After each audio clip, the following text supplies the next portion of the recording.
In the quaint American village of Willow Creek, nestled among rolling hills and whispering pines, lived a wise advisor named Thomas Reed. Thomas served as the trusted confidant to Mayor Evelyn Harper, who relied on his sharp mind to solve the village's trickiest problems.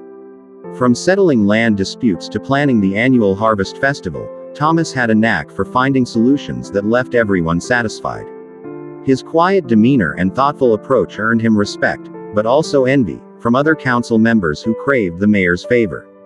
Thomas's son, Benjamin, was a lanky boy of 16 with a reserved nature. Unlike his father, who was often in the spotlight, Benjamin preferred the background, helping at the village market or tinkering with small inventions in his shed. The townsfolk often whispered about him, calling him odd or simple, for he rarely spoke unless spoken to and seemed content with mundane tasks. One crisp autumn morning, as the village square bustled with vendors and laughter, Mayor Harper approached Thomas during a council meeting. "Thomas, you're a brilliant man," she said, her voice carrying a hint of amusement, "but your son Benjamin seems to lack your wit." "Why?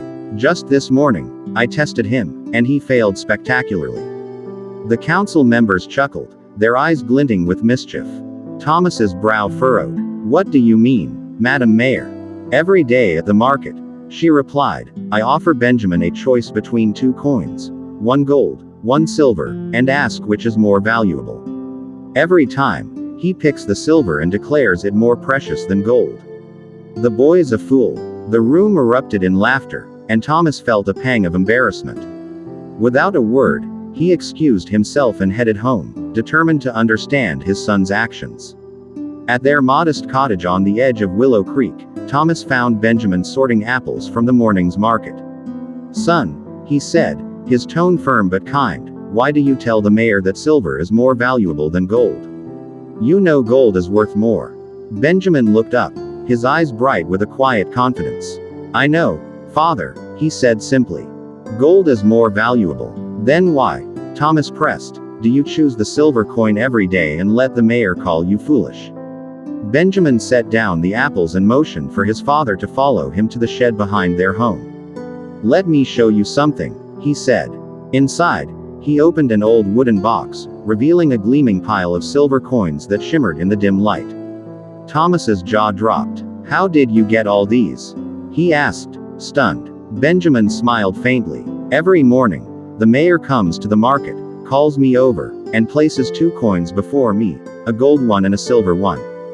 She asks me to pick the more valuable one and keep it.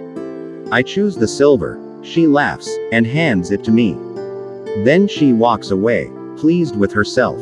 If I chose the gold, Father, she'd stop this game. I'd get 1 gold coin, yes, but I'd lose the silver ones that come every day." Thomas stared at his son, the pieces falling into place. "You're collecting the silver coins, because the mayor enjoys your mistake." "Exactly," Benjamin said. "She thinks I'm foolish, but I'm not. 1 gold coin is worth more than 1 silver coin, but a box full of silver coins, that's worth far more than a single gold coin. I don't mind her laughter if it means I keep getting these." Thomas felt a swell of pride as he looked at his son. Benjamin's quiet wisdom had turned the mayor's jest into a steady game, all without drawing attention to himself. The boy hadn't boasted or corrected the mayor, he'd simply played along, letting her underestimate him while he built his small fortune.